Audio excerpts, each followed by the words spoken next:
వాక్యం విశ్వాసికి నవజీవం సువార్త సమయం కృపకాల సందేశం ఆ యేసు వాక్యం విశ్వాసికి నవజీవం నిలవాలి ప్రభు కోసం చాటాలి ప్రభు వాక్యం నమ్మాలి ఈ లోకం ప్రభు యేసే దైవం నిలవాలి ప్రభు కోసం చాటాలి ప్రభు వాక్యం నమ్మాలి ఈ లోకం ప్రభు యేసే దైవం సువార్త సమయం కృపకాల సందేశం ఆ యేసు వాక్యం విశ్వాసికి అపవాది కార్యాలు లయమైపోతున్నాయి. నువ్వు అన్య భాషలు మాట్లాడుతున్నప్పుడు మాంత్రిక శక్తులు లయమవబోతున్నాయి. మాంత్రిక శక్తులు లయమవబోతున్నాయి. నువ్వు పరిశుద్ధాత్మతో నింపబడబోతున్నావు.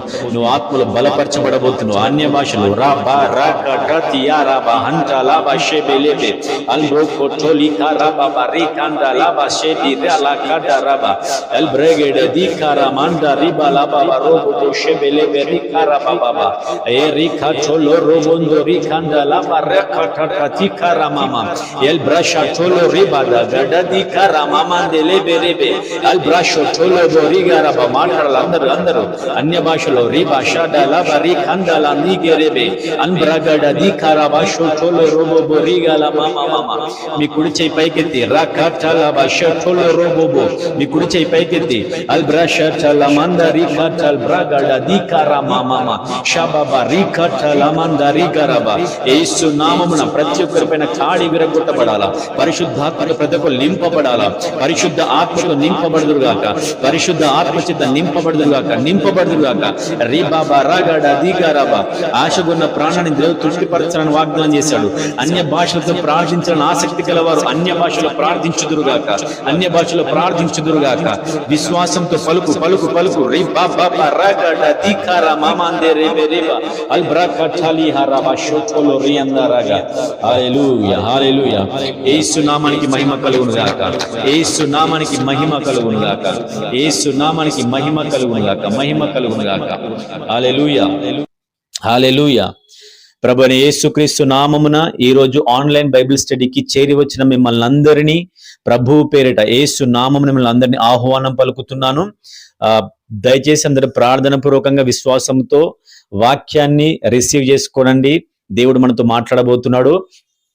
అదేవిధంగా ప్రతిరోజు ప్రతి వారం జాయిన్ అవ్వడానికి ప్రయత్నం చేయండి. మీరు ప్రార్థనలో బలపరచబడతారు, విశ్వాసంలో కట్టబడతారు. ఇది దేవుని చేత నిర్ణయింపబడ్డది. మీ జాయిన్ అయిన మీరందరూ వాక్యము చేత ఆదరించబడుతున్నారని, వాక్య జ్ఞానం మీరు పొందుకుంటున్నారని, దేవుని గురించి ఇంకా తెలుసుకుంటున్నారని నేను నమ్ముతున్నా. అదేవిధంగా మీరు ప్రార్థన ఆత్మచేత నింపబడాలా. ఏ ఆత్మచేత నింపబడాలా? ప్రార్థన ఆత్మచేత. నువ్వు ప్రార్థన చేసే ఆత్మతో నింపబడితేనే నువ్వు ప్రార్థన చేయగలవు. ఇది గుర్తుపెట్టుకో. ప్రార్థన చేసే ఆత్మతో నింపబడడం అని అంటే పరిశుద్ధాత్మతో నింపబడమే. పరిశుద్ధాత్మ చేత నింపబడ్డంత మాత్రాన ప్రార్థన సింపుల్గా వచ్చేయదు. నార్మల్ గా ప్రార్థన చేయడం వేరు, అనేకుల కొరకు ప్రార్థన చేయడం వేరు. నువ్వు అనేకుల కొరకు ప్రార్థన చేయాలంటే నీకు ఆత్మల భారం పెరగాల. నశించిపోతున్న ఆత్మల గురించిన భారం నీకు పెరగాల. దేవుని రాజ్యంను గురించిన భారం నీకు పెరగాల. ఈ భారం నీకు ఉండాలి అని అంటే నువ్వు సహవాసంలో ఉండాలి. నువ్వు సహవాసంలో లేకుండా వాక్యంలో ఎదగకుండా విశ్వాసంలో ఎదగలేవు. నువ్వు విశ్వాసంలో ఎదిగితే సహవాసం నీకు అవసరం పడుతుంది. సహవాసం నీకు ఉంటేనే విశ్వాసంలో ఎదుగుతావు. వాక్యం వింటేనే విశ్వాసంలో ఎదుగుతావు. విశ్వాసంలో ఎదిగితేనే నీకు ఆత్మల గురించిన భారం పెరుగుతుంది. నీకు ఆత్మల గురించిన భారం పెరిగితేనే నువ్వు ప్రార్థన చేయగలుగుతావు. ఎప్పుడు చూసినా ప్రార్థన అనేసరికి ప్రభువా నా కుటుంబాన్ని కాపాడు, నన్ను కాపాడు, నాకు సహాయం దయచేయి, ఇది ఒక్కటే కాదు ప్రార్థన. నశించిపోతున్న వాళ్ళు ఎంతో మంది ఉన్నారు. వాళ్ళ గురించి నువ్వు గంటలు ప్రార్థన చేయగలగాల. ఎక్కువ సమయాన్ని నువ్వు ప్రార్థనలో సమయాన్ని గడిపేటట్టుగా నువ్వు ఉండాలా. కాబట్టి నువ్వు ప్రార్థన ఆత్మచేత నింపబడాలి అని అన్నా, నువ్వు దేవుని ఆత్మచేత ఇంకా నడిపించబడాలి అని అన్నా, సహవాసము, కూడికలు చాలా ఇంపార్టెంట్. దీనికి ఆన్లైన్ లో జాయిన్ అవ్వడానికి మన ఖర్చు అవుతున్నదా చెప్పండి? ఏం ఖర్చు అవ్వదు. సేవకులు మీ ఇంటికి వచ్చి నిలబడి ప్రార్థన చేసినందుకు ఎంతో కొంత వాళ్ళ ఇంటికి రావడానికి కొంచెం ఎఫర్ట్ అవుతుంది, కొంచెం ఖర్చు అవుతుంది. వాళ్ళ ఇంటికి వచ్చినందుకు నువ్వు ఛాయ్ దాపాల్సి వస్తుంది. ఇక్కడ ఛాయ్ దాపాల్సిన అవసరం లేదు. ఖర్చు పెట్టుకుని ఇంటి వరకు రావాల్సిన అవసరం లేదు. మీరు ఒక గంట సేపు వారానికి ఒక గంట సేపు ఇందులో జాయిన్ అవ్వండి. వాక్యం నేర్చుకోవచ్చు, ప్రార్థనలో బలపడవచ్చు, విశ్వాసం ఎదగొచ్చు. ప్రార్థన ఆత్మచేత మనం నింపబడి ఈ చివరి దినాల్లో మనం ప్రార్థించే ప్రార్థన వీరులమే మనం మారాలా. నీ ప్రార్థనయే ఇంపార్టెంట్, నీ ప్రార్థనయే ప్రాముఖ్యమైన, గుర్తుపెట్టుకో. సరే, మనం ఇక తడువు చేయకుండా వాక్యంలోనికి వెళ్దాం. ఈరోజు వాక్య భాగముగా అపోస్తుల కార్యం 4వ అధ్యాయం 22 నుంచి నేను చదువుతున్నాను, మీరు వినండి. అపోస్తుల కార్యం 4వ అధ్యాయం 22 నుంచి చదువుతున్నాను, మీరు వినండి. ఈ సందర్భం ఏంటి అని అంటే, నేను ఒకసారి రివైండ్ చేసి, అంటే పాతది రివైండ్ చేసి ముందుకు వెళ్తున్నా. ఏంటంటే, మేము కన్న వాటిని విన్న వాటిని చెప్పకుండా ఉండలేము అని వారికి ఉత్తరం ఇచ్చిరి. ప్రజలందరూ జరిగిన వానిని గురించి దేవుణ్ణి మహిమపరచుచూ ఉండిరి గనుక సభలో వాళ్ళందరూ భయపడ్డారు. చూడండి, అపోస్తులైన పేతురు, యోహానులు యేసుక్రీస్తు ప్రభు గురించి ఏమైతే విన్నారో, యేసుక్రీస్తు ప్రభుని వాళ్ళు ఎట్లాగైతే చూసినారో, అలాగ చూసిన వాటిని విన్న వాటిని వాళ్ళు సాక్ష్యం చెప్పారు. వాళ్ళు అనేకుల ముందు సాక్ష్యం చెప్పారు. ఆ సాక్ష్యాన్ని బట్టి, ఆ మాటలను బట్టి అక్కడ దేవుని శక్తి కనపరచబడింది. ఆ సాక్ష్యం చెప్పడాన్ని బట్టి దేవుని శక్తి కనపరచబడింది. ఆ శక్తి ఒక కుంటోడికి కాళ్ళిచ్చింది, గుడ్డివారికి కళ్ళిచ్చింది. వాటిని బట్టి, ఆ అద్భుతాలను బట్టి, ఆ సాక్ష్యాన్ని బట్టి యేసుక్రీస్తు నామాన్ని అక్కడ ఉన్న వాళ్ళందరూ మహిమపరచిరి అని వాక్యం చెప్తుంది. అంటే నీవిచ్చిన సాక్ష్యం దేవుణ్ణి మహిమపరచాల. నీవిచ్చే సాక్ష్యం మనుషుల్ని హేళన చేసేదిగా ఉండొద్దు. నీవిచ్చిన సాక్ష్యం నిన్ను ఘనపరచేదిగా ఉండకూడదు. నీవిచ్చే సాక్ష్యం క్రీస్తు గురించి నువ్వు సాక్ష్యం ఇస్తున్నావు కాబట్టి క్రీస్తును మహిమపరిచేది ఉండాలా, క్రీస్తును కనపరిచేది ఉండాలా. హల్లెలూయా. అలా వాళ్ళు క్రీస్తును మహిమపరచిన సాక్ష్యం అక్కడ ఇచ్చినప్పుడు అక్కడ జరిగిన అనేకమైన సంఘటనలు ఏందనంటే, వాళ్ళు యేసుక్రీస్తు ప్రభు గురించి మాట్లాడొద్దు, మీరు ప్రకటించొద్దు, సువార్త చెప్పొద్దు అని వాళ్ళని బెదిరించారు, వాళ్ళని కొట్టిర్రు. ఎవరిని? అపోస్తులని దెబ్బలు తిన్నారు. వాళ్ళు ఎందుకు దెబ్బలు తిన్నారు? యేసుక్రీస్తు ప్రభు గురించి సాక్ష్యం చెప్పినందుకు. హల్లెలూయా. అర్థమైందా?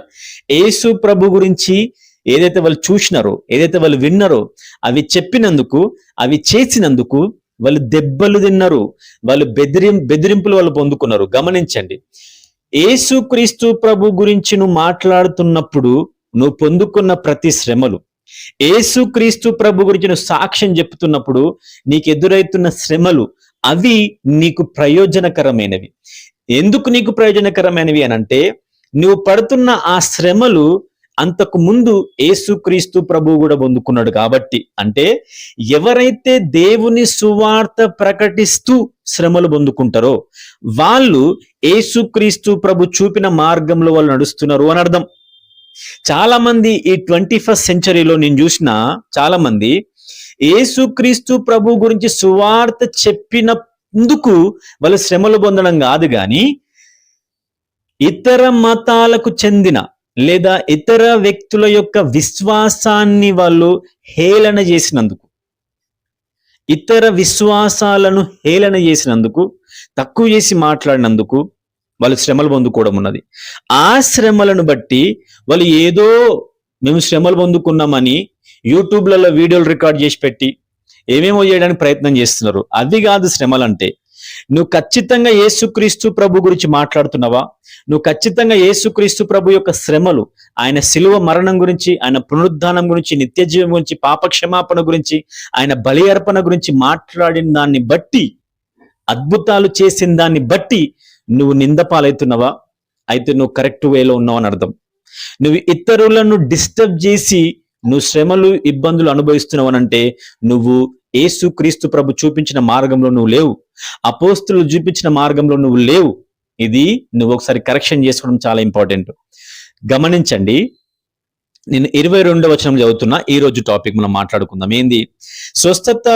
స్వస్థపరచబడుట అనే ఆ సూచక క్రియ ఎవని విషయంలో చేయబడినో వాడు 40 ఏండ్ల కంటే ఎక్కువ వయసు గలవాడు. గమనిస్తున్నారా? అద్భుతాలు అక్కడ జరిగినాయి, స్వస్థత అక్కడ జరిగింది. ఈ స్వస్థత, అద్భుతం జరిగిన ఏ వ్యక్తి అయితే ఈ అద్భుతం ఈ స్వస్థత పొందుకున్నాడో ఆ వ్యక్తి 40 సంవత్సరాల కంటే పైబడిన వ్యక్తి. గమనించండి, నేను ఈ మాటను చదువుతున్నప్పుడు ధ్యానిస్తున్నప్పుడు నేను ఆలోచించిన ఏమనంటే, ఈ వ్యక్తి గురించి పర్టికులర్గా 40 సంవత్సరాలు అని ఎందుకు రాయబడింది అని. గమనిస్తున్నారా అందరూ? హల్లెలూయా. 40 సంవత్సరాలను ఎందుకు రాయబడింది? మరి వేరే అద్భుతాలు పొందుకున్న స్వస్థతలు పొందుకున్న వాళ్ళ గురించి ఎక్కడ రాయబడలే, వాళ్ళ వయసు గురించి. ఇక్కడనే పర్టికులర్ గా రాయబడింది. ఇది సంఘ ఆరంభం. ఈ ఆరంభ దశలో జరిగింది ఏందనంటే, వాళ్ళు ఒకవేళ అక్కడ వయసు మెన్షన్ చేయకుండా ఉండుంటే, అక్కడ ఏదో చిన్న పిల్లలకి మ్యానిపులేషన్ చేసి వాళ్ళకి ఏదో నేర్పించి వాళ్ళకి డబ్బులు ఇచ్చి లేకపోతే వాళ్ళకు కావలసిన అన్నం పెట్టో లేకపోతే ఏదో ఇచ్చి వాళ్ళని ఒక ట్రాప్ చేసి వాళ్ళ మైండ్ని వాషప్ చేసి మీరు ఇలా సాక్ష్యం చెప్పండి అని వాళ్ళకి నేర్పించడం జరిగి ఉండొచ్చేమో, అలా జరుగుతుందేమో అని అపవాదికి సంబంధించిన మనుషులు అక్కడ ఏమైనా సరే రాంగ్ ఇన్ఫర్మేషన్ స్ప్రెడ్ చేయగలరేమో అని పర్టికులర్ గా పరిశుద్ధాత్మ అట్లా రాయించడేమని, ఆ వ్యక్తి 40 సంవత్సరాలకు పైబడిన వ్యక్తి అని. హల్లెలూయా. 40 సంవత్సరాలకు పైబడిన వ్యక్తి అని అంటే ఆయనకి మంచేందో చెడేందో అర్థం చేసుకునే జ్ఞానం ఖచ్చితంగా ఉంటది.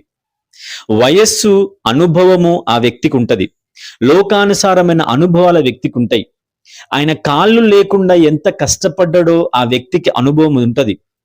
ఆయన భార్య, పిల్లలు, బంధువులు ఆయనను వెలివేయడం, ఆయన సొంత వాళ్ళు ఎవరు లేకపోవడం, ఆదరించే వాళ్ళు లేకపోవడం, ఆ 40 సంవత్సరాల వయసులో ఉన్నప్పుడు ఒక మనిషికి తోడు ఖచ్చితంగా ఉండాలా. తోడు లేకుండా ఆయన కొన్ని సంవత్సరాలు అక్కడ ఉండిపోయింది. ఆయన ఎంత పెయిన్ అనుభవించుండొచ్చు. ఆ బాధలో నుండి ఆ పెయిన్ లో నుండి ఆ వ్యక్తి బయటపడ్డప్పుడు ఆయన పొందుకున్న ఆ అనుభూతి ఆ వ్యక్తికి తెలుస్తుంది.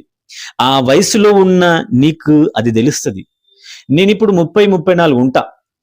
నాకు కొన్ని కుటుంబ పరిస్థితులను బట్టి, కొన్ని పరిచర్య పరిస్థితులను బట్టి, సమాజంలో ఉన్న పరిస్థితులను చూస్తున్నప్పుడు గత 10 సంవత్సరాల క్రితం నేనేదైతే పెయిన్ అనుభవించలేదో ఈ వయసుకు వచ్చినప్పుడు నేను కొన్ని బాధలు అనుభవించగలుగుతున్నా. ఎందుకంటే వయసు రీత్యా కలిగే అనుభవాలు కొన్ని ఉంటాయి. ఆ వ్యక్తికి ఆ అనుభవపూర్వకంగా తెలిసేటట్టుగా ఉండడానికి, అది మనకు అర్థం అవ్వడానికి అక్కడ క్లియర్ గా మెన్షన్ చేయబడిందని నేను అనుకుంటున్నా. అండ్ ఇంకొకటి ఏందనంటే, చాలా మంది ఈ జనరేషన్ లో యూట్యూబ్లలో అక్కడక్కడ కొన్ని మాటలు మాట్లాడతారు. ఏమనంటే మ్యానిపులేట్ చేస్తారు, డబ్బులు ఇచ్చి మారుస్తారు, డబ్బులు ఇచ్చి అబద్ధ సాక్ష్యాలు చెప్పిస్తారు అని. ఈవెన్ కొంతమంది పాస్టర్లు కూడా అట్లా మాట్లాడుతున్నారు. కొంతమంది పాస్టర్లు గమనించండి, 40 సంవత్సరాలు ఉన్న ఆ వ్యక్తికి ఎన్ని డబ్బులు ఇస్తే అబద్ధ సాక్ష్యం చెప్తాడు చెప్పండి మీరే. ఆ 40 సంవత్సరాలు ఉన్న వ్యక్తి దగ్గరికి పోయి నువ్వు మాట్లాడు, అడుగు. ఏమని? నువ్వు నిజంగా కుంటివాడివై ఉంటివా ఇంతకు ముందు? నువ్వు నిజంగా స్వస్థతను పొందుకున్నావా అని ఆ వ్యక్తితో నువ్వు మాట్లాడు. ఒక పాస్టర్ ఉన్నాడు యూట్యూబ్లో, ఉట్టిగానే ఫ్రీగా యూట్యూబ్ వచ్చిందని చెప్పి అనవసరమైన వీడియోలు రికార్డ్ చేసి పెడతాడు. ఏమని? స్వస్థతలు లేవు, స్వస్థతలన్నీ ఫేక్, పేరు పెట్టి పిలవడం అనేది ఫేక్ అని చెప్పి విమర్శ చేస్తూ కొన్ని వీడియోలు చేస్తారు. కొంతమంది సేవకులు ఉన్నారు. నేను చెప్తున్నా, నువ్వు విమర్శ చేసి అంత టైం స్పెండ్ చేసి అంత వీడియో రికార్డింగ్ చేసి ఎడిటింగ్లు చేసి దానికి ఎంతో కొంత సమయాన్ని, బలాన్ని, జ్ఞానాన్ని, డబ్బుల్ని వెచ్చించే దానికంటే అవే డబ్బులు పెట్రోల్ పోసుకొని ఎవరైతే స్వస్థత పొందుకున్నారో ఆ స్వస్థత పొందుకున్న వ్యక్తి దగ్గరికి పోయి ఒక ప్రశ్న అడుగుతూ వీడియో రికార్డ్ చేయు. నువ్వు నిజంగా స్వస్థత పొందుకున్నావా? నువ్వు నిజంగా కళ్ళు పొందుకున్నావా? కాళ్ళు పొందుకున్నావా? గర్భం పొందుకున్నావా? విడుదల పొందుకున్నావా? సమాధానం పొందుకున్నావా అని ఆ వ్యక్తికి డైరెక్ట్ గా వీడియో రికార్డ్ చేయు. ఆ వ్యక్తి డైరెక్ట్ గా నీకు మాట్లాడతాడు కదా. ఎందుకు అనవసరంగా ఇంట్లో కూర్చొని 4 గోడల మధ్య ఆలోచించుకొని అనవసరమైన ఆలోచనలు రికార్డ్ చేసి నువ్వు ఆన్లైన్లో అప్లోడ్ చేస్తున్నావు? నువ్వు యేసుక్రీస్తు ప్రభుని నమ్ముతున్న వ్యక్తివి కదా, ఎందుకు అద్భుతాలు నమ్మట్లేదు? యేసుక్రీస్తు ప్రభు గురించి యెషయా గ్రంథంలో రాయబడింది ఏమనంటే, మనకు ఒక శిశువు అనుగ్రహింపబడబోతున్నాడు, ఆయన భుజముల మీద రాజ్యభారం ఉండబోతుంది, ఆయన పేరు అని చెప్పి ఆయన పేరు గురించి అక్కడ రాయబడింది. ఆయన పేరు ఏంటంటే ఆయన ఆశ్చర్యకరుడు అనే ఆయన పేర్లలో ఒక పేరు ఆశ్చర్యకరుడు. ఆశ్చర్యకరుడు అంటే అర్థం ఏంది? ఆశ్చర్యకార్యాలు చేసేవాడనే కదా అర్థం. ఇప్పుడు ఆశ్చర్యకార్యాలు అద్భుతాలు జరగట్లేవు అని ఎవరైతే అంటున్నారో వాళ్ళు యేసు యొక్క పేరు, దేవుని పేరుని వాళ్ళు మార్చడానికి ప్రయత్నం చేస్తున్నట్టు కదా. దేవుని పేరును మార్చడానికి ప్రయత్నం చేస్తున్నావు అని అంటే నువ్వు ఎవరికి సంబంధించిన వ్యక్తివి? అద్భుతాలు అనేటివి జరుగుతాయి. ఆదిమ అపోస్తులలో అద్భుతాలు జరిగినాయి. అదే ఆత్మ ఇప్పుడు కూడా ఉన్నాడు. అదే ఆత్మ మనలో ఉన్నాడు. దేవుడు నిన్న నేడు రేపు నిరంతరం ఏకరీతిగా ఉన్న దేవుడు. కాబట్టి ఆయనలో మార్పు లేవు. అపోస్తుల కార్యంలో పేతురు ద్వారా, యోహాను ద్వారా, ప్రవక్త పౌలు ద్వారా, వీళ్ళందరి ద్వారా అద్భుతాలు జరిగినాయి, స్వస్థతలు జరిగినాయి, విడుదల కార్యాలు జరిగినాయి అని అంటే ఈ 21st సెంచరీలో కూడా అదే దేవుడు ఉన్నాడు. అలాంటి అద్భుతాలు జరుగుతాయి. కాబట్టి నేను చెప్పేది ఏంటంటే ప్రాక్టికల్ గా అనుభవపూర్వకంగా ఆలోచించి మాట్లాడాలా. ఓకే, ఈ వచనం తర్వాత ఇంకో వచనం మనం మాట్లాడుకుందాం. ఏంది అని అంటే 23వ వచనం నేను చదువుతున్నాను, మీరు వినండి, గమనించండి. వారు విడుదల నుండి తమ స్వజనుల యొద్దకు వచ్చి ప్రధాన యాజకులను పెద్దలను తమతో చెప్పిన మాటలు అన్నిటినీ వారికి తెలిపిరి. హల్లెలూయా. ఒక రోజు ముందు పేతురు, యోహానులు అనబడిన ఈ అపోస్తులు యేసుక్రీస్తు ప్రభు నామాన్ని ప్రకటిస్తున్న దాన్ని బట్టి, అద్భుతాలు చేస్తున్న దాన్ని బట్టి, కుంటివారికి కాళ్ళిచ్చిన దాన్ని బట్టి, గుడ్డివారికి కళ్ళిచ్చిన దాన్ని బట్టి వాళ్ళు చెరసాలలో పెట్టబడ్డారు.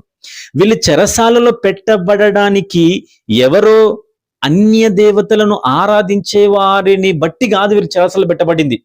వీళ్ళు చెరసాలలో పెట్టబడింది సొంత జనులు. ఎవరు వాళ్ళు? యూదులు, ఇజ్రాయేలీయులు, పెద్దలు. అంటే యేసుక్రీస్తు ప్రభు ద్వారా జరుగుతున్న అద్భుతాలు ఇశ్రాయేలీయులకి నచ్చట్లేదు. అర్థమవుతుందా? యేసుక్రీస్తు ప్రభు ద్వారా జరుగుతున్న కార్యాలు, యేసుక్రీస్తు ప్రభు నామం ప్రకటింపబడము ఇశ్రాయేలీయులకు, యూదులకు నచ్చట్లేదు. సొంత ప్రజలే పేతురును, యోహానును చెరసాలలో పంపించారు. గమనించండి, వీళ్ళని చెరసాలలో పెట్టబడ్డరు. సింపుల్ గా చెరసాలకు మర్యాదగా తీసుకపోలే, వీళ్ళకి కొట్టిర్రు. అక్కడ ఏం చేశారు? కొట్టిర్రు, వాళ్ళకు దెబ్బలు కొట్టిర్రు, వాళ్ళ చేతులకు సంకెళ్ళు వేసారు. అక్కడ భయంకరమైన కార్యాలు జరిగినాయి అక్కడ. హల్లెలూయా. అటువంటి పరిస్థితిలో ఉన్నప్పుడు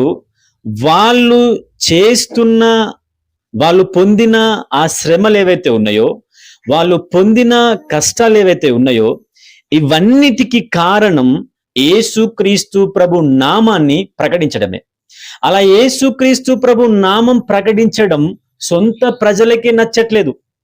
మీరు ఈ విధంగా ఉండకండి, మీరు ఈ విధంగా ఉండండి, పాపం జోలికి పోకండి, లోకంలో కలిసి మీరు ఉండకండి, పాపాని జోలికి పోతే మీరు నరకానికి పోతారు అని చెప్పడం సొంత జనులకి నచ్చట్లేదు.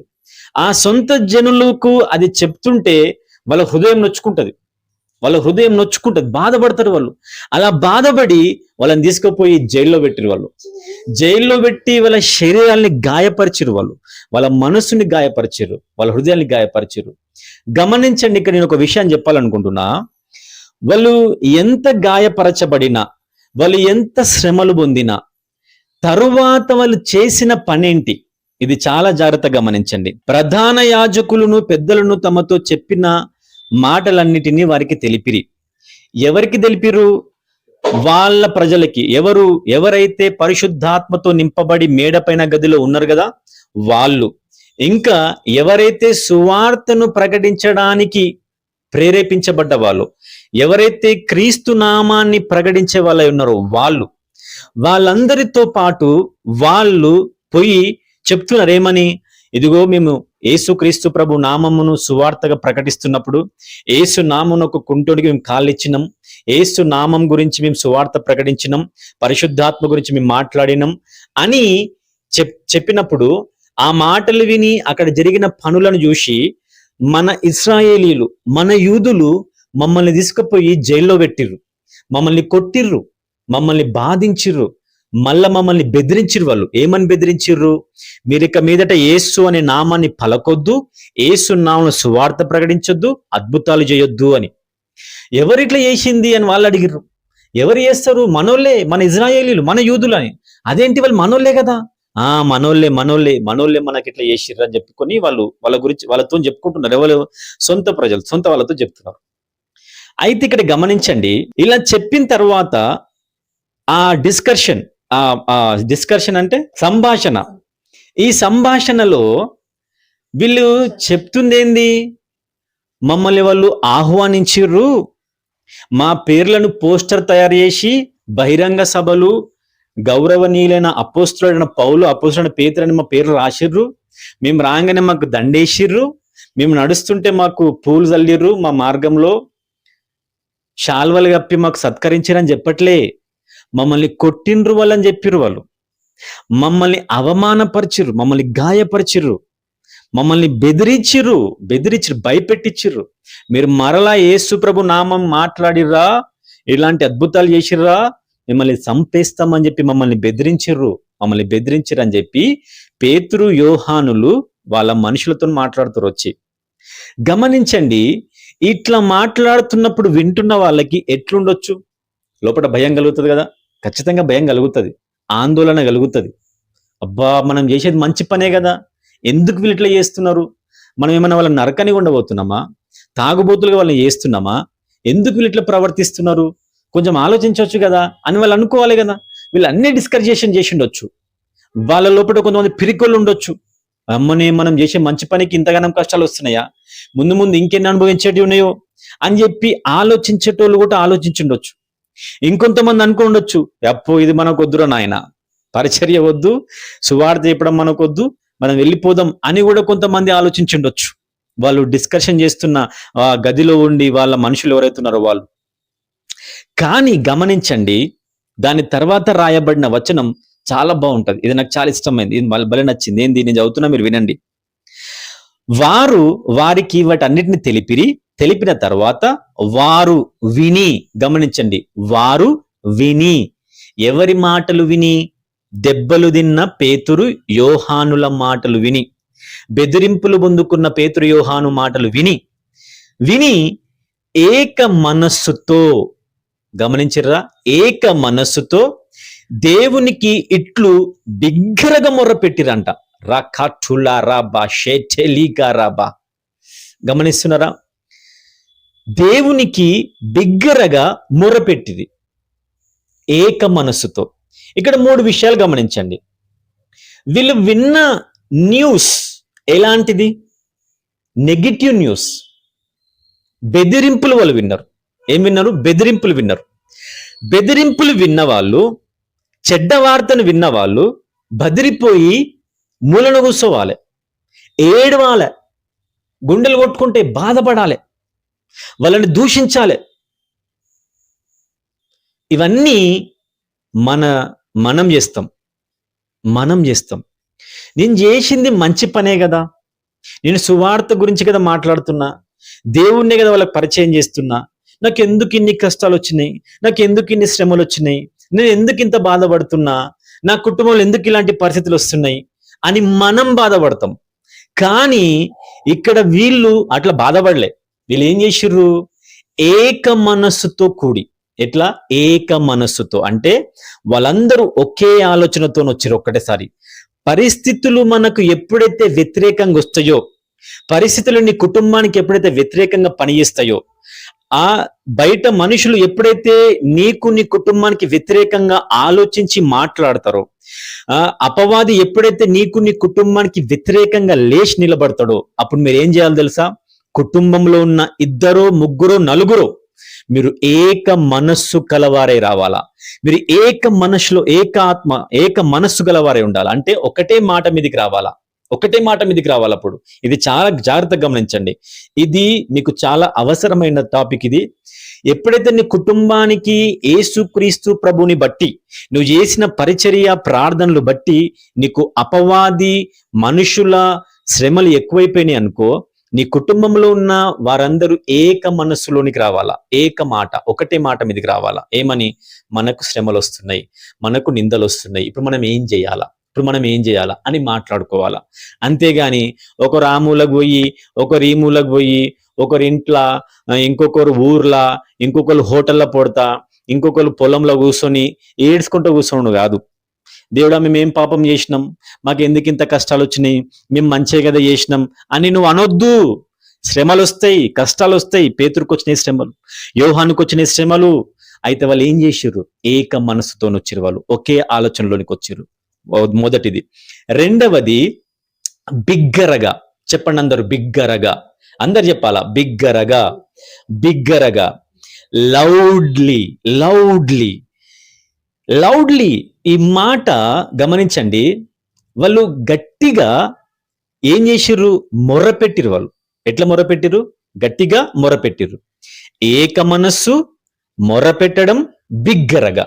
ఈ మూడు విషయాలు గమనించండి. ఈ మూడు విషయాలు ఏక మనస్సులోనికి రావాలా, మొర్రపెట్టాలా, బిగ్గరగా మొర్రపెట్టాలా. ఇంత భయంకరమైన పరిస్థితులు వచ్చినాక ఇక నేను ఏం ముఖం పెట్టుకొని ప్రార్థన చేయాలి అని అంటున్నావు చూడు, నీకోసం నేను చెప్తున్నా. ఇలాంటి పరిస్థితులు వచ్చినాయి కాబట్టే, ఇంత భయంకరమైన పరిస్థితి వచ్చింది కాబట్టే నువ్వు బిగ్గరగా మొరపెట్టాలా. ఎట్లా మొరపెట్టాలా? బిగ్గరగా మొరపెట్టాలా. హల్లెలూయా. చెప్పు, నేను బిగ్గరగా మొరపెడతా.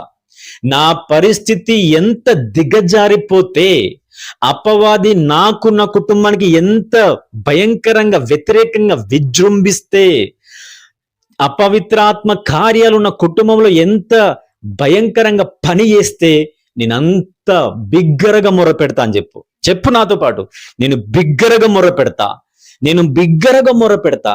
మేము ఏక మనస్సుతో బిగ్గరగా మొరపెడతాం. చెప్పండి, మేము ఏక మనస్సుతో, మేము బిగ్గరగా మేము మొరపెడతాం. మేము ఏక మనస్సుతో బిగ్గరగా మొరపెడతాం. ఏక మనస్సుతో బిగ్గరగా మొరపెడతాం. రీకాఠాలీకారాబా. ఈ మాట చెబుతున్నప్పుడే నువ్వు పరిశుద్ధ ఆత్మచేత నింపబడబోతున్నావు. ఈ మాట చెబుతున్నప్పుడే నీ కుటుంబంలో పరిస్థితులు మారబోతున్నాయి. ఆమేన్, ఆమేన్. గమనించండి, ఎందుకు ఏక మనసుతో, ఎందుకు బిగ్గరగా, ఎందుకు మొరపెట్టడం? ఎందుకు అనంటే, ఒక సేవకుడు ఇట్లా అన్నాడు. ఏమని? రెన్హార్డ్ బాంకే, ఆయన దగ్గరికి ఒక వ్యక్తి వచ్చి, పాస్టర్ సార్, ఎందుకు మీరు ఇంత గట్టిగా వాక్యం చెప్తారు, ఎందుకు అరిశరిసి మాట్లాడతారు మీరు స్టేజ్ మీద అని అడిగిర్రు ఆయనకి. అయితే ఆయన చెప్పిండంట, ఆయన భుజం మీద చేసి దగ్గర తీసుకొని, చూడు బ్రదర్, నా ప్రజలను అపవాది దయ్యం వేటాడి వాళ్ళని నరకంలోనికి ఈడ్చుకుని పోతుంటే, నరకంలోకి వారిని ఈడ్చుకుని పోతుంటే, వాళ్ళని చూస్తూ నేను ఎట్లా సైలెంట్గా ఉండాలా, ఎట్లా మౌనంగా ఉండాలా, నేను పిల్లిలాగా నేను అరవలేకపోతున్నా.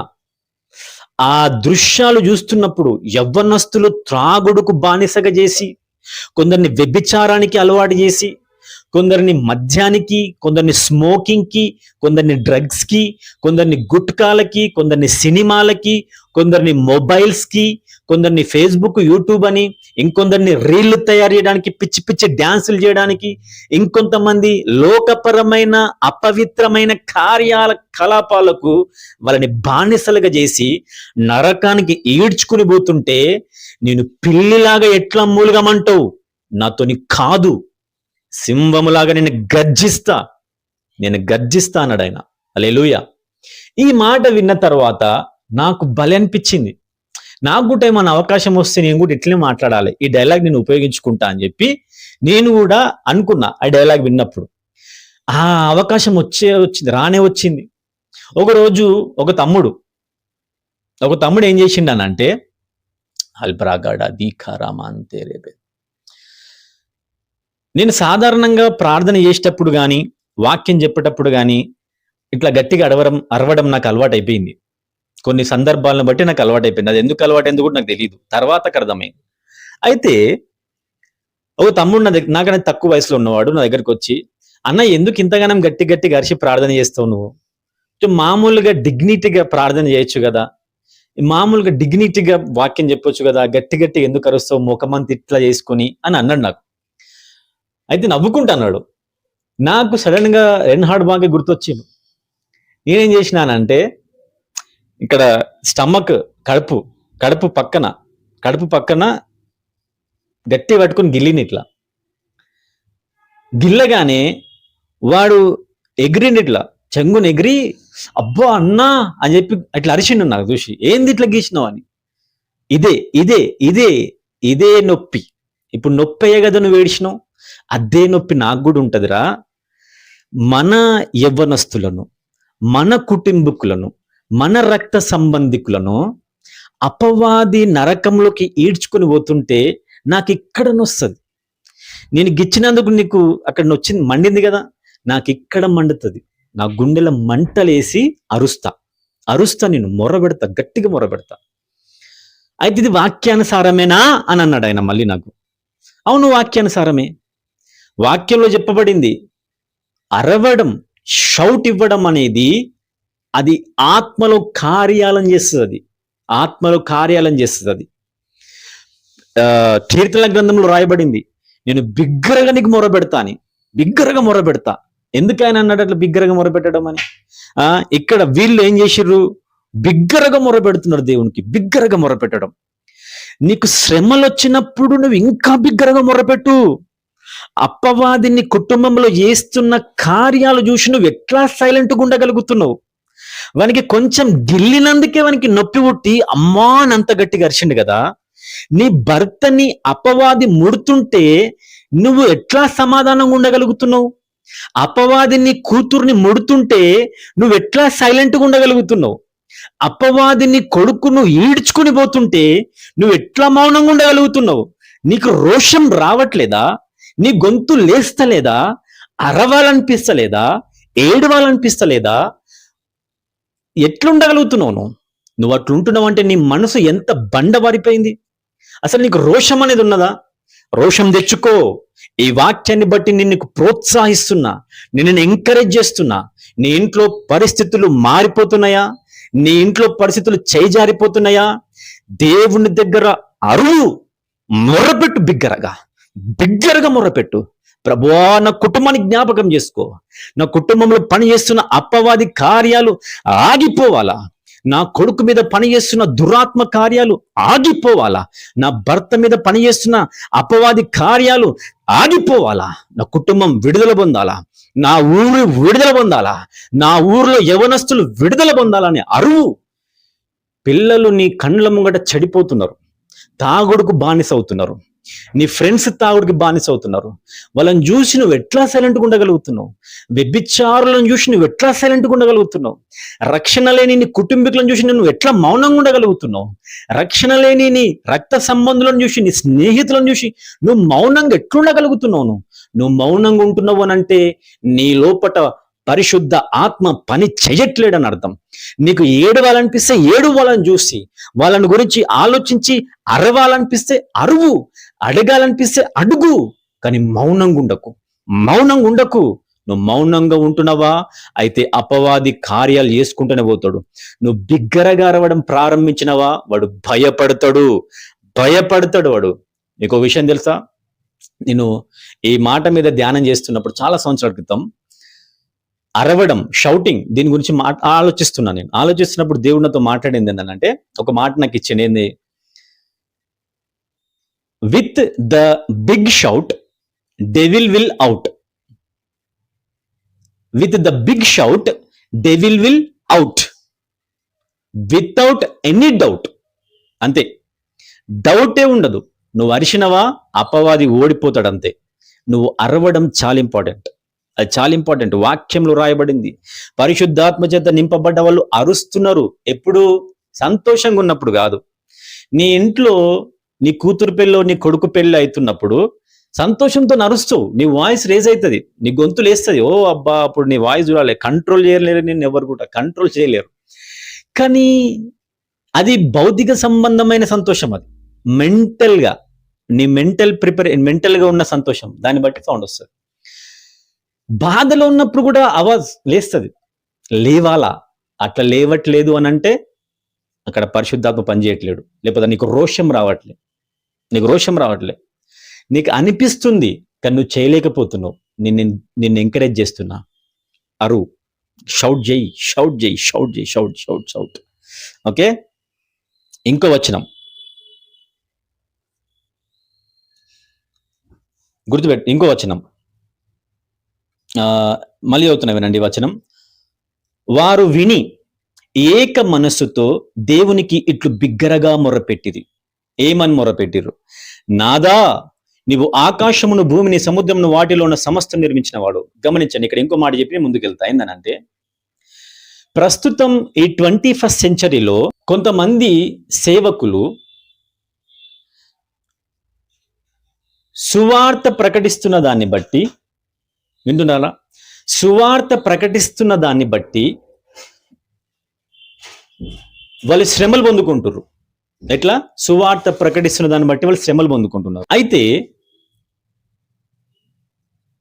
సువార్త ప్రకటనను బట్టి దేవుని పని చేస్తున్న దాన్ని బట్టి వాళ్ళకు వస్తున్న శ్రమలను బట్టి, వాళ్ళ శ్రమలలో వీళ్ళందరూ ఏం చేస్తున్నారు? మన భారతదేశంలో గవర్నమెంట్కి అప్పీల్ చేస్తున్నారు.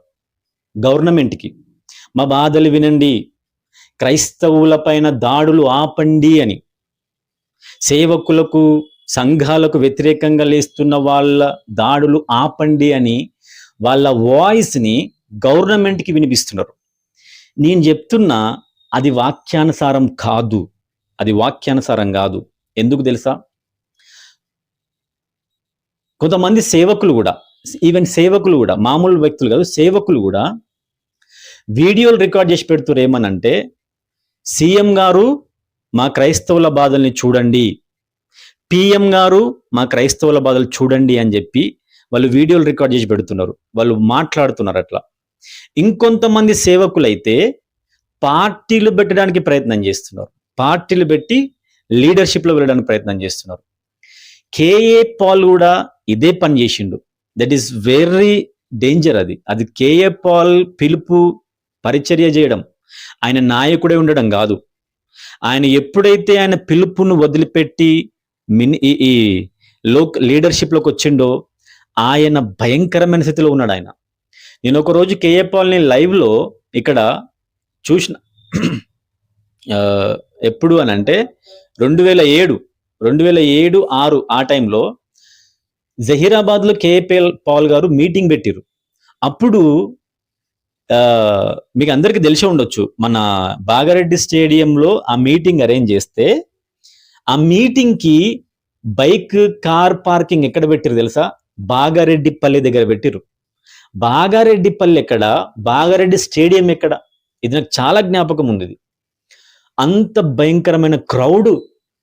దేవుడు ఆయనను అంత భయంకరంగా అభిషేకించి నడిపించుకున్న సేవకుడు ఆయన.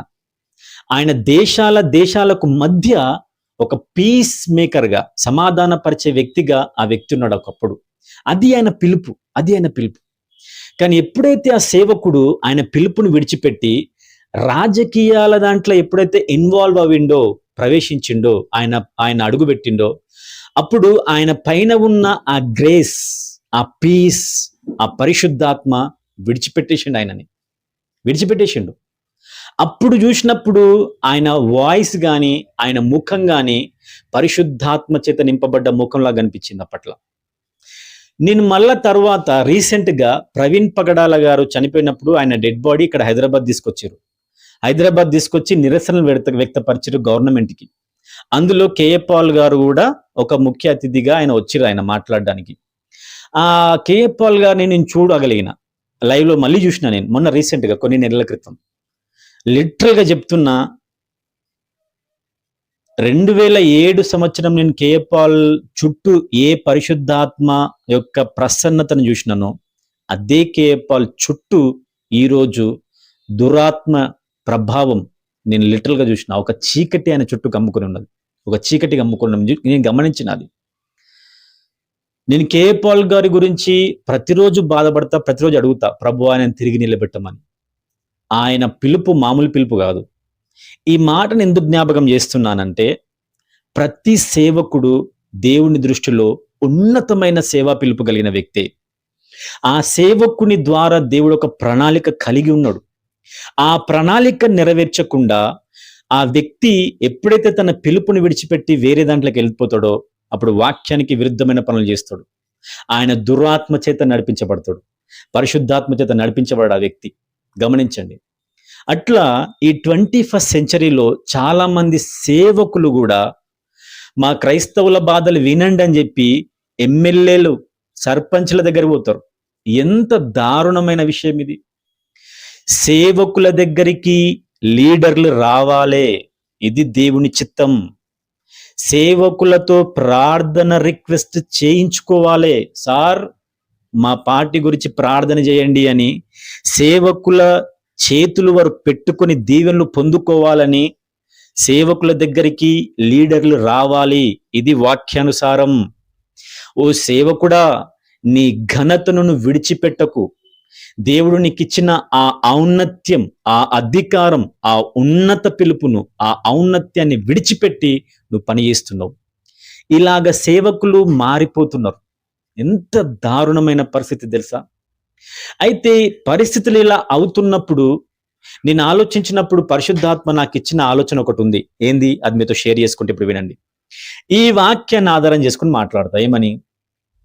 సేవకులు వాళ్ళకు వస్తున్న ఎదురు దెబ్బలు, వారికి వస్తున్న శ్రమలను వాళ్ళు ఎవరి దగ్గర చెప్పుకోవాలి? లీడర్ల దగ్గర కాదు, ఎంపీలు ఎమ్మెల్యేస్ దగ్గర కాదు వాళ్ళు చెప్పుకోవాల్సింది, సర్పంచ్ల దగ్గర కాదు వాళ్ళు చెప్పుకోవాల్సింది. వాళ్ళు చెప్పుకోవాల్సింది సంఘస్థుల దగ్గర, పరిశుద్ధాత్మ చేత నింపబడ్డ వారి దగ్గర వాళ్ళు చెప్పుకోవాలి. సేవకుడువైన నీకు శ్రమలు వస్తున్నాయా? సేవకుడువైన నీకు పరిచర్యలో ఎలాంటి ఇబ్బందులు వచ్చినా, ఎలాంటి ఎదురు దెబ్బలు జరిగినా నీవు ప్రార్థన రిక్వెస్ట్ చేయాల్సింది విశ్వాసులకి, నీ సంఘస్థులకి. అంతేగాని నువ్వు లీడర్ల దగ్గర పోవడానికి కాదు. లీడర్ల దగ్గర పోవద్దు, నీ వాల్యూని తగ్గించుకోవద్దు. ఇక్కడ పేతురు, యోహాను వాళ్ళకి ఎదురైన శ్రమలు, ఇబ్బందులను తీసుకుపోయి వాళ్ళు ఏ లీడర్ దగ్గర పెట్టలే, వాళ్ళు వాళ్ళకి సంబంధించిన వాళ్ళ సంఘస్థులతో షేర్ చేసుకున్నారు. వాళ్ళు నువ్వు కూడా అదే విధంగా నీ సంఘస్థులతో షేర్ చేసుకో. వాళ్ళకి ప్రార్థన చేయమని రిక్వెస్ట్ అడుగు. ప్రార్థన రిక్వెస్ట్ అడగాల. గమనించండి, ఈ మాటని ఆధారం చేసుకుని నేను ఇప్పుడు మీతో మాట్లాడుతుంది ఏందనంటే, నీ కుటుంబంలోనే కానీ, నీ వ్యక్తిగత జీవితంలోనే కానీ ఏవైనా పరిస్థితులు అడ్డం తిరుగుతున్నాయా?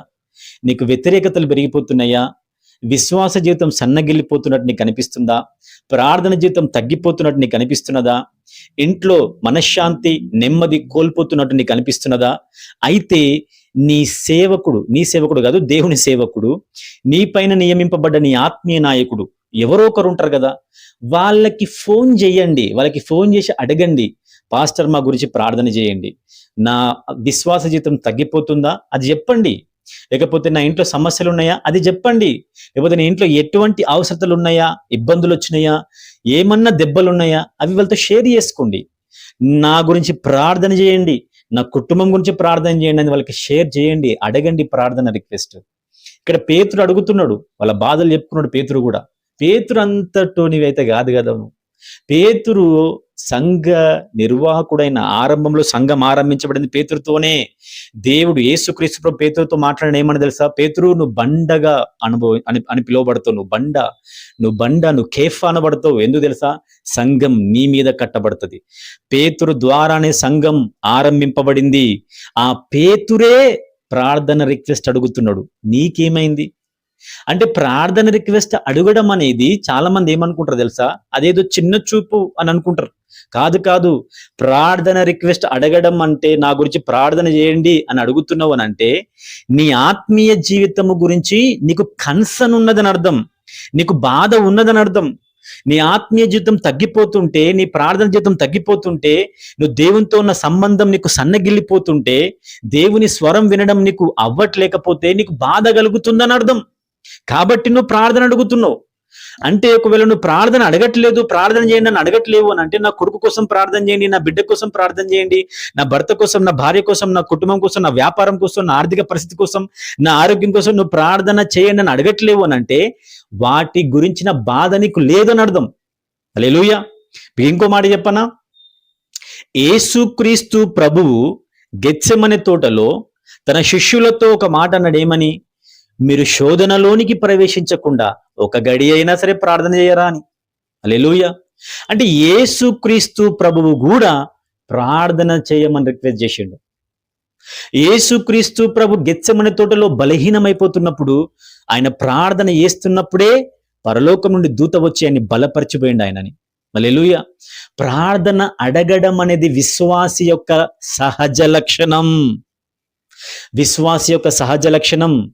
నీ పంట పొలాల్లోనే కానీ, నీ వ్యాపారంలోనే కానీ, నీ ఆర్థిక పరిస్థితుల్లోనే కానీ నువ్వు సన్నగిల్లిపోతుంటే, నీకు చేతగాకపోతే ఏం చేస్తావు? ఏం చేస్తావు?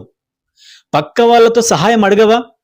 నాకు ఒక 10,000 అప్పియండి, నాకు డబ్బులు వచ్చిన తర్వాత నీకు తిరిగిస్తా అని అడుగుతావా లేదా? నువ్వు డబ్బుల విషయంలోనే అడుగుతున్నప్పుడు నీ ఆత్మీయ జీవితంలో ఎందుకు అడగట్లేదు? నువ్వు అడుగు.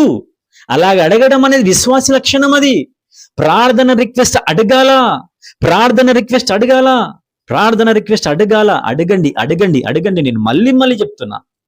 నీ ఇంటి పక్కన విశ్వాసులు ఉన్నారా? లేకపోతే నీకు తెలిసిన విశ్వాసులు ఎవరైనా ఉన్నారా? వారికి ఫోన్ చేసి అడగండి.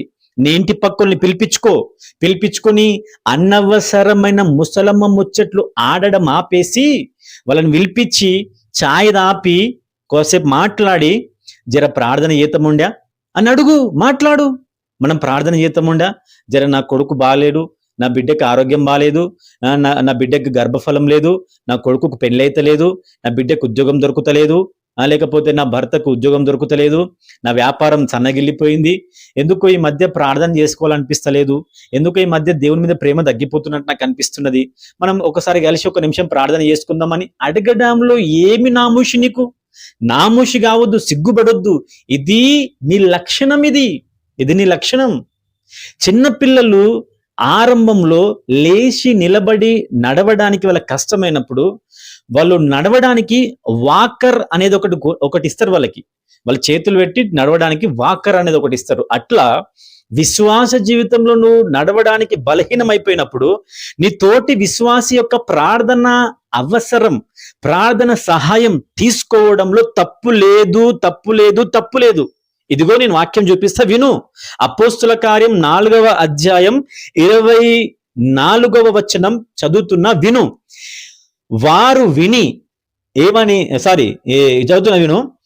వారు విడుదల నొంది తమ స్వజనుల యొద్దకు వచ్చి ప్రధాన యాజకులు పెద్దలు తమతో చెప్పిన మాటలు అన్నిటినీ వారికి తెలిపినందుకు వాళ్ళ స్వజనులు ఏమన్నారు?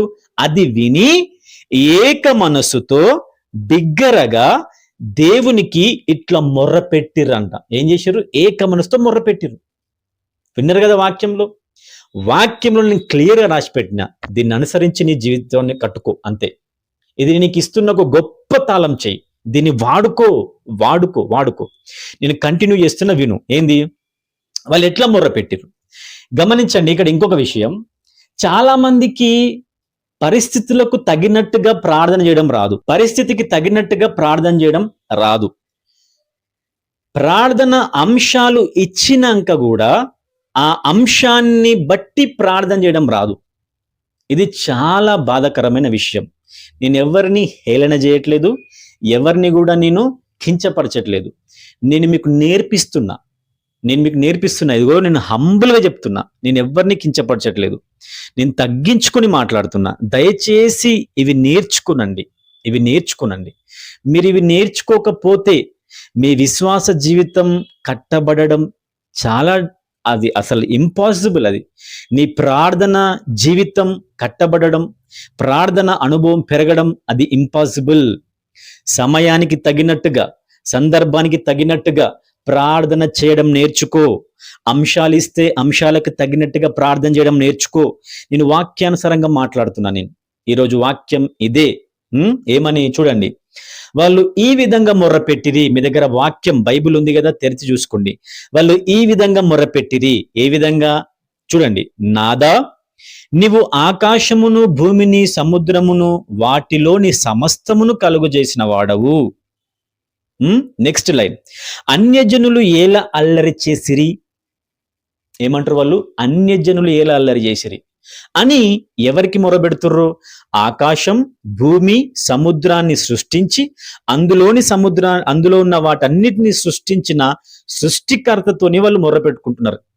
ఏమని? వీళ్ళు ఎందుకు ఇట్లా అల్లరి చేస్తున్నారు అని చెప్పి వాళ్ళు మొరబెడుతున్నారు. ఇప్పుడు ఈ పేతురు యోహానులు వచ్చి అక్కడ జరిగిన సందర్భాన్ని వీళ్ళకి చెప్పిన తర్వాత, ఇట్లా సంగతి ఇట్లా అని చెప్పిన తర్వాత అందరు కలిసి స్తోత్రం స్తోత్రం స్తోత్రం స్తోత్రం అన్నారా? ప్రభువా ప్రభువా ప్రభువా అని అన్నారా? ఎందుకు ఈ శ్రమలు ప్రభువా అని అన్నారా? అనలే. వాళ్ళు చెప్పిన ఆ మాటని ఎత్తిపట్టి వాళ్ళు ప్రార్థన చేస్తున్నారు. నీకు ఒక సేవకుడు కానీ లేకపోతే ప్రార్థన గుంపులో నీకు ప్రార్థన చెయ్యమని ఎవరన్నా ప్రార్థన అంశం ఇచ్చిరు అనుకో, ఏమని యేసు ప్రభు రక్తము చేత మనం కడగబడినట్లుగా ప్రార్థన చేయమని ఎవరికన్నా ఒక ప్రార్థన అంశం ఇచ్చిరు అనుకో, ఎవరికో ఎందుకు, నేనే నా భార్యకి ఇచ్చిందనుకో, నా భార్య ఏం చేస్తుంది, ప్రభువా నీకు స్తోత్రం ప్రభువా, యేసు ప్రభువా నీకు స్తోత్రం ప్రభువా అని చెప్పి ఏదేదేదో మాట్లాడేసింది. నేను ఇచ్చిన అంశం ఏంది, యేసు ప్రభు రక్తము చేత మనల్ని అందరినీ ఇప్పుడు శుద్ధీకరించేటట్టుగా ప్రార్థన చెయ్యు అనే ఒక అంశం నేను నా భార్యకి ఇచ్చిన. నా భార్య ఏమంటున్నది ఇప్పుడు, ప్రభువా మమ్మల్ని ఆశీర్వదించు, యేసు ప్రభువా మమ్మల్ని దీవించు, యేసు ప్రభువా నీకు స్తోత్రం, నువ్వు మృత్యుంజయుడవు, నువ్వు మరణాన్ని గెలిచినవు, ఇంకేంది, నువ్వు ఏక దేవుడవు, నీవు తప్ప వేరొక దేవుడు లేడు, నువ్వు గొప్పోడివి, మహత్కాలు చేసే దేవుడవు, హల్లెలూయా స్తోత్రం అని చెప్పి 10 నిమిషాలు ప్రార్థన చేసి ఆమెను అన్నది అనుకో, అది కాదు. నేను ఆమెకి ఇచ్చిన అంశం ఏంటి, నీవు ఇప్పుడు ప్రస్తుతం ఇక్కడ ఉన్న వాళ్ళందరి గురించి ప్రార్థన చెయ్యు, అందరూ యేసు ప్రభు రక్తంలో కడగబడినట్లుగా అని చెప్పిన. అప్పుడు ఆమె ఏం ప్రార్థన చేయాలి, అదే ప్రార్థన ఎత్తిబట్టి అదే మాటను ఎత్తిబట్టి ప్రార్థన చేయాలి. ఎట్లా ప్రార్థన చేయాలా, ఫస్ట్ నీ ప్రార్థన నువ్వు ఎవరికి చేస్తున్నావు, పరలోకమందున్న తండ్రికి చేస్తున్నావు. ఎవరి ద్వారా చేస్తున్నావు, యేసుక్రీస్తు ప్రభు ద్వారా చేస్తున్నావు. ఎవరి సహాయంతో చేస్తున్నావు, నీలో ఉన్న పరిశుద్ధాత్మ సహాయంతో చేస్తున్నావు. ఇది నీకు క్లియర్గా అర్థం కావాలి అని అంటే, నేను యూట్యూబ్లో ఒక వీడియో పెట్టిన, ఆ వీడియో మీరు చూడండి, ఫుల్ మెసేజ్ ఉంటుంది, 1 hour మెసేజ్. ప్రార్థన ఎలా చేయాలి, ఎందుకు చేయాలని ఒక అంశం మీద ఉంటుంది, ఎవరికి ఎప్పుడు ఎట్లా అని అది చూడండి, మీకు ఇంకా క్లియర్గా అర్థమవుతుంది. సరే, ఇప్పుడు టాపిక్ లోకి వస్తే, ఎట్లా ప్రార్థన చేస్తావు, పరిశుద్ధాత్మ సహాయంతో ప్రార్థన చేస్తావు. ఆ పరిశుద్ధాత్మ ఎక్కడ ఉన్నాడు, నీ లోపల ఉన్నాడు. ఎవరి ద్వారా చేస్తావు, యేసు ప్రభు ద్వారా చేస్తావు. ఎవరికి చేస్తావు, పరలోకమందున తండ్రికి చేస్తావు. ఎట్లా చేయాలా, ఫస్ట్ పరలోకమందున మా తండ్రి నీకు స్తోత్రములు, యేసుక్రీస్తు ప్రభువా నీ ద్వారా నిన్ను అడుగుతున్నాం, నీ నామం అడుగుతున్నాం, ఇదిగో ఇక్కడ నీ నామం మేము కూడి ఉన్నాం ప్రభువా, ఎక్కడైతే 2-3 ఉంటారో వాళ్ళ మధ్యలో నువ్వు ఉంటానన్నావు, ఇదిగో ప్రభువా మమ్మల్ని అందరినీ రక్తంలో కడగండి. వాక్యం చెప్తుంది, నీ పరిశుద్ధమైన రక్తము మా ప్రతి పాపం నుండి విడిపించును అని, నువ్వు చిందించిన రక్తము ద్వారా మేము పరిశుద్ధపరచబడ్డామని, ఇదిగో మేము మరొకసారి పరిశుద్ధపరచబడినట్లుగా నీ రక్తం మా పైన ప్రోక్షించండి, నీ రక్తంలో కడగండి ప్రభువా, మా మాటలు, మా చూపులు, మా మనస్సుని, మా ఆత్మను, మా శరీరాన్ని కడగండి. ప్రతి ఒక్కరిని చేతికి అప్పగిస్తున్నాను, రక్తంలో కడగు ప్రభువా. ఇక్కడ ఉన్న ప్రతి బిడ్డని చేతికి అప్పగిస్తున్నాను, మమ్మల్ని కడగండి ప్రభువా, నీ రక్తంలో కడుగు ప్రభువా, మమ్మల్ని పరిశుద్ధపరచు ప్రభువా, మమ్మల్ని పరిశుద్ధపరచు ప్రభువా. యేసుక్రీస్తు నామమున ఈ ప్రార్థనను అడిగి వేడుకుంటున్నాను, ఆమేన్. ఇచ్చిన అంశాన్ని ఎత్తిబట్టి ఒకవేళ నీకేమన్నా వాక్యంలో ఏదైనా వాక్యం గుర్తొస్తే ఆ వాక్యాన్ని ఎత్తిపట్టి ఆ వాక్యాన్ని కోడ్ చేసుకుంటా, ప్రభువా వాక్యంలో ఈ విధంగా రాయబడింది అని ఆ వాక్యాన్ని ఎత్తిపట్టి ఆ వాక్యాన్ని పలుకుతూ ప్రస్తుతం ఇయ్యబడ్డ అంశానికి జోడి వేసి అడగాల. ఇక్కడ వీళ్ళు ఏం అడుగుతారు, ఇప్పుడు పేతురు యోహాను వాళ్ళు మనల్ని బెదిరించిర్రు, వాళ్ళు మాకు యేసు నామమును గురించి మాట్లాడొద్దన్నారు, వాళ్ళు అద్భుతాలు చేయొద్దంటారు, వాళ్ళు స్వస్థతలు చేయొద్దని మమ్మల్ని బెదిరించారు, మమ్మల్ని కొట్టిరు వాళ్ళు అని వీళ్ళు సంఘానికి ప్రార్థన అంశం ఇస్తున్నారు. ప్రార్థన అంశం తీసుకున్న వాళ్ళు ఏం చేశారు, స్తోత్రం స్తోత్రం ప్రభు అని చెప్పి వేరే ఏం మాటలు మాట్లాడలేదు, వాళ్ళు అనవసర మాటలు ఏం మాట్లాడలా. వాళ్ళు ఇచ్చిన అంశాన్ని ఎత్తిబట్టి ప్రార్థిస్తారు. ఏమని ప్రార్థిస్తారు, మొట్టమొదటిగా పరలోకం, ఆకాశము, భూమి, సముద్రాన్ని సృష్టించిన సృష్టికర్త అని మాట్లాడుతున్నారు. అంటే ఎవరిని ఎత్తిపడుతున్నారు, వాళ్ళు త్రియేక దేవుణ్ణి ఎత్తిపడుతున్నారు, వాళ్ళకు మాట్లాడుతున్నారు. వాళ్ళు ఎవరికో గాలికి మాట్లాడట్లా. కొంతమంది ప్రార్థన చేయండి అని అంటే స్టార్ట్ చేస్తారు, స్తోత్రం స్తోత్రం ప్రభు హల్లెలూయా హల్లెలూయా. అట్లా కాదు, అడ్రస్ చెయ్యాలి. నీ ప్రార్థన ఎవరికి, ఫస్ట్ అడ్రస్ చెయ్యు. నీ ప్రార్థన ఎవరికి, సృష్టికర్త అయిన యేసుక్రీస్తు ప్రభువుకు, తండ్రికి. ఎవరి ద్వారా, యేసుక్రీస్తు ప్రభు ద్వారా. ఎవరి సహాయంతో, పరిశుద్ధాత్మ సహాయంతో. ఇట్లా అడ్రస్ చేస్తూ క్లియర్ గా ప్రార్థన చేయడం ప్రాక్టీస్ చెయ్యు.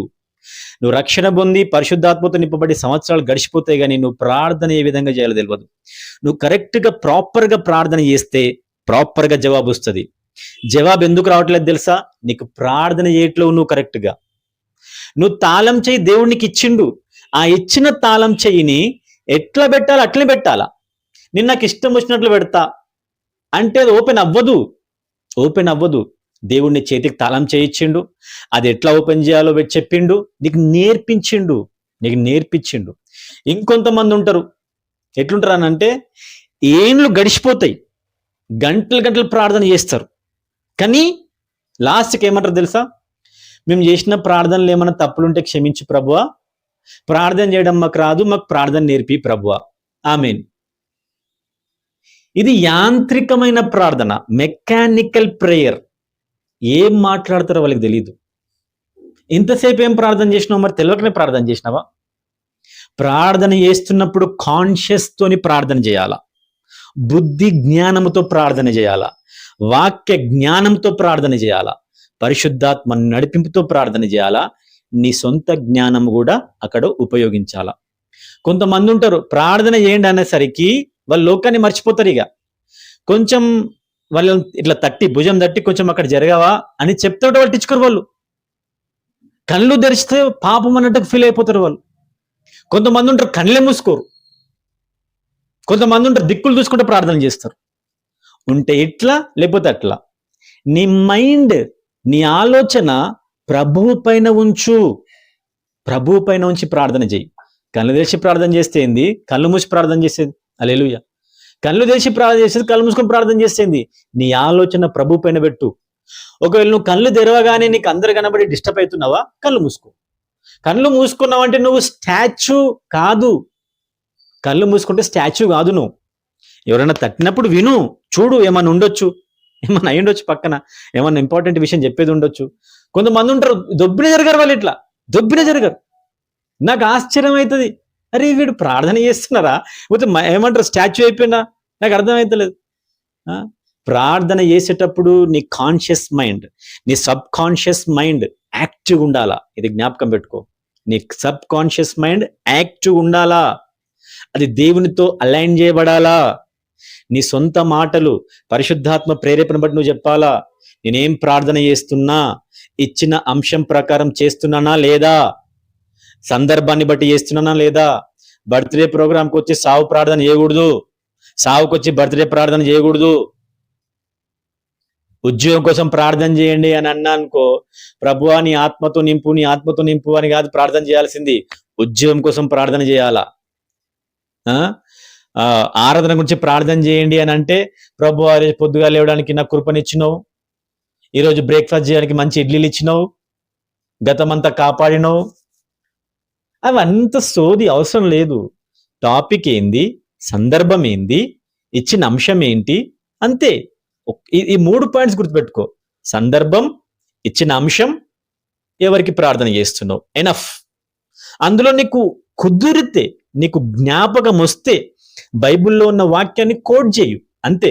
బైబిల్లో ఉన్న వాక్యం కోట్ చేయకపోతే మన అవుతుందేమో, నాకు ప్రార్థన రాదంటారేమో, ఈ ప్రార్థన తప్పైపోతుందేమో అని నువ్వు అట్లా ఆలోచించకు. అవన్నీ ఏం అవసరం లేదు. కొంతమంది ఉంటారు ఖచ్చితంగా పలానా ఏమంటారు గ్రంథంలో రాయబడ్డది పలానా అధ్యాయంలో పలానా వచనంలో చెప్పాలి, చెప్పకపోతే ప్రార్థన కాదు అన్నట్టుగా ఉంటారు కొంతమంది. అది కూడా కాదు, నీకు జ్ఞాపకం ఉంటే చెప్పు, లేకపోతే లైట్ తీసుకో. కొంతమందికి వచనాలు జ్ఞాపకం ఉండవు, వాక్యం జ్ఞాపకం ఉంటుంది, ఆ వాక్యాన్ని ఎత్తిపట్టు. ఫర్ ఎగ్జాంపుల్, యేసుక్రీస్తు ప్రభు 40 రోజులు ఉపాసం ఉన్న తర్వాత ఆయన దగ్గరికి అపవాది వచ్చిండు.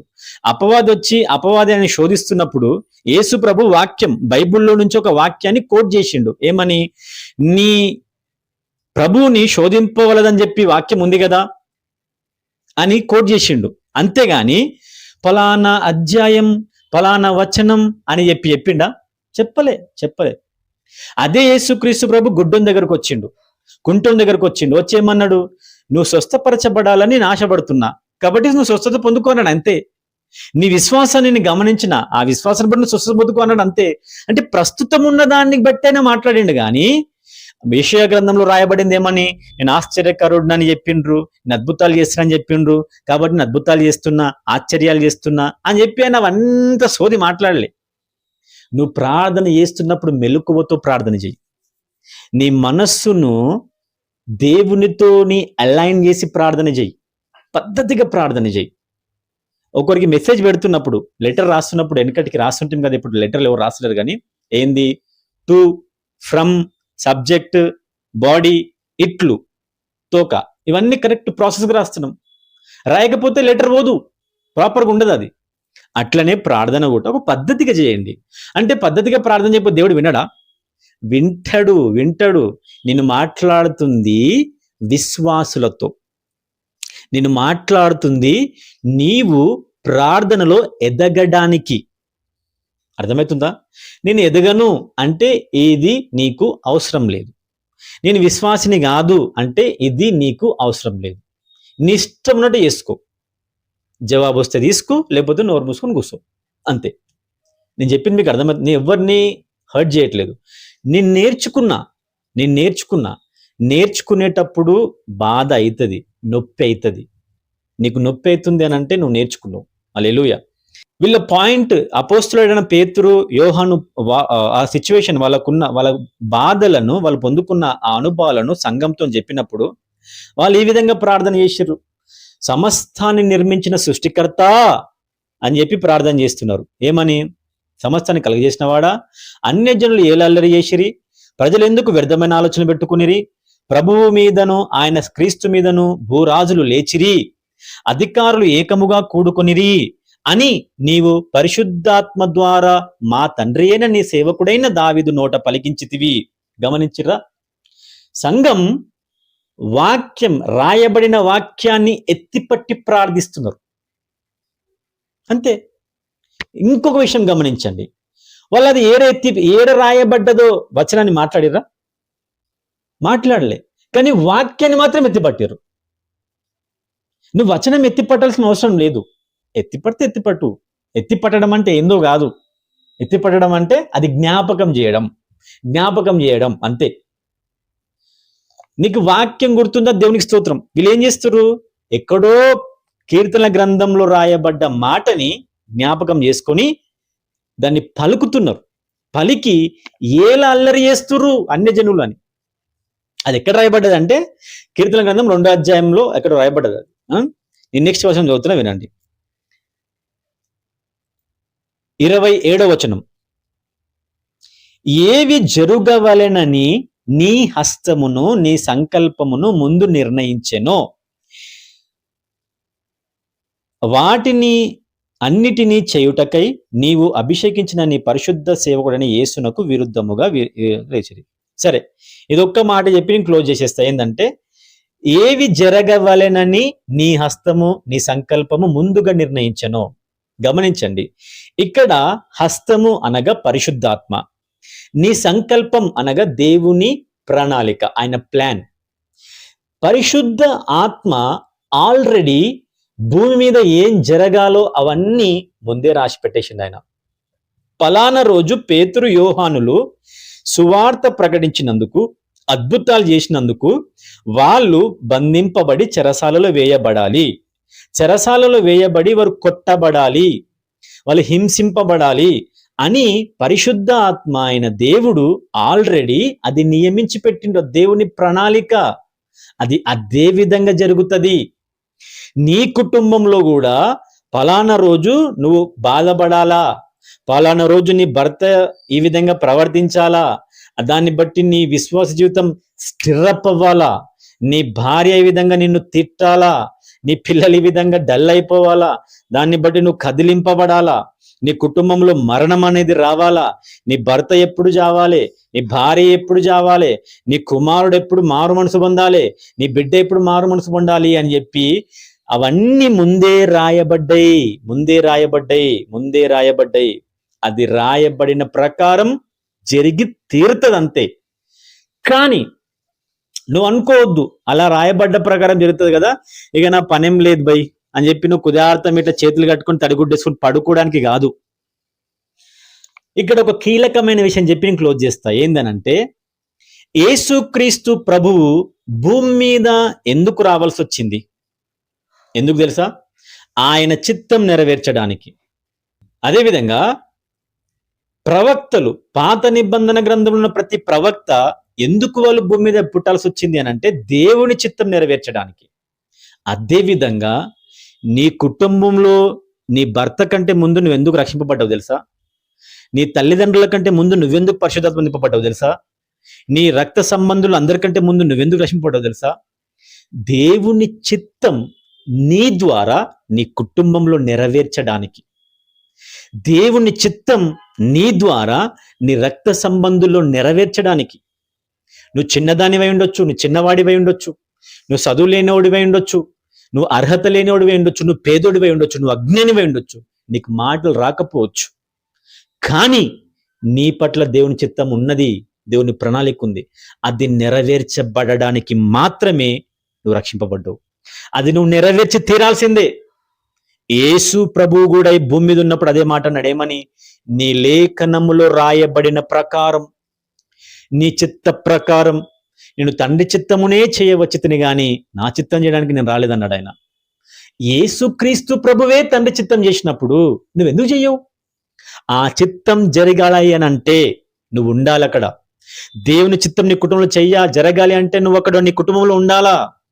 నీ కొడుకు తాగు నుంచి విడుదల పొందాలా, నీ భర్త తాగు నుంచి విడుదల పొందాలా, నీ పిల్లలకు మారు మనసు రావాలా, నీ భార్యకి మారు మనసు రావాలా, నీ కూతురికి మారు మనసు రావాలా, నీ భర్తకి మారు మనసు రావాలా. అయితే నువ్వు అక్కడ ఉండి ప్రార్థన చెయ్యాలే. నీ భర్త మారడం దేవుని చిత్తం, నీ కుటుంబం పరలోకం పోవడం దేవుని చిత్తం. ఆ చిత్తం నెరవేర్చబడాలి అని అంటే అక్కడ ప్రార్థన చేయాలి. అక్కడ ప్రార్థన చేసే ఒక వ్యక్తి ఉండాల. ప్రార్థన చేసే ప్రార్థన పరుల ద్వారానే దేవుని చిత్తం నెరవేర్చబడుతుంది. ఆమేన్. నీ ఇంట్లో దేవుని చిత్తం నెరవేర్చబడాలి అని అంటే నువ్వు ప్రార్థన చేయాలి. నీ కుటుంబంలో దేవుని ప్రణాళిక నెరవేర్చబడాలి అని అంటే నువ్వు ప్రార్థన చేయాలి. నీ ఊర్లో దేవుని చిత్తం నెరవేర్చబడాలి అంటే మీరు ప్రార్థన చెయ్యాలి. మన రాష్ట్రంలో, మన డిస్టిక్లో, మన దేశంలో, మన ప్రపంచంలో దేవుని చిత్తం నెరవేర్చబడాలి అంటే మనం ప్రార్థన చేయాలా. ప్రార్థన చేస్తేనే దేవుని చిత్తం నెరవేర్చబడుతుంది. ఒకవేళ నువ్వు ప్రార్థన చేయలేవా, దేవుడు నిన్ను తీసేసి ఇంకొకరిని పెట్టుకుంటాడు అక్కడ. గమనించు. వస్తీ నువ్వు రాకపోతే ఇంకొక ఆమె రెడీగా ఉంది.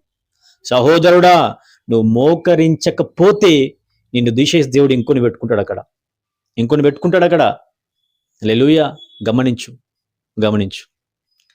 నీ పట్ల, నీ కుటుంబంలో, నీ విలేజ్లో, నీ డిస్టిక్లో, నీ రాష్ట్రంలో దేవునికి ఒక ప్రణాళిక ఉంది.